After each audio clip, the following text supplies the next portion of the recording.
መነሻችሁን ከአክሱም አድርጉና ወደ አድዋ ተጓዙ። ከ45 ኪሎ ሜትር በኋላ በግራ በኩል ወደ ውስጥ የሚያስገባ የኮረኮንች መንገድ ታገኛላችሁ። አዎ እዚህ ላይ ታጠፉና የመኪናችሁን ፍጥነት ቀነስ አድርጋችሁ 4 ኪሎ ሜትር ወደ ውስጥ ገባ በሉ። ታዲያ የመንገዱ ምቹ አለመሆን ብዙ ሊያሳስባችሁ አይገባም። የሚወስዳችሁ ከሳህራ በታች ባሉ የአፍሪካ ሀገራት የመጀመሪያ ወደ ሆነው ግንባታ ነውና። ከጉዟችሁ በኋላ አንዲትን መንደር ታገኛላችሁ። ከ2800 ዓመታት በፊት የዳማት ስልጣኔ ማዕከል የነበረች።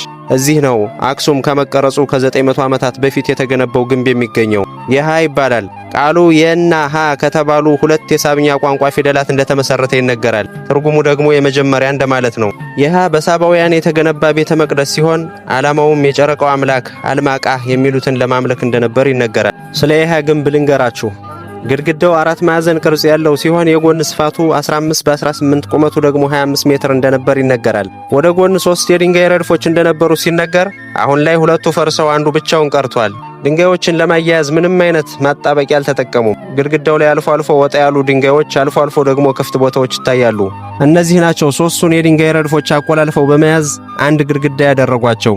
እንዲህ እንደ ዛሬ እርጅና ሳይጫነው ግንቡ በወርቅና በእንቁ የተለበጠ እንደነበርም ይነገራል። 2 ጣራ ነበረው፣ አንዱ የእንጨት ሌላኛው ደግሞ የድንጋይ። በእርግጥ አሁን ኦና ሆኗልና ቀና ስትሉ ሰማይን እንጂ ሌላ ነገር አታዩም። ውስጣዊ ክፍሉ ከ2 የተከፈለ ሲሆን መካነ ሚስጥርና መካነ አፍአ ይባላሉ።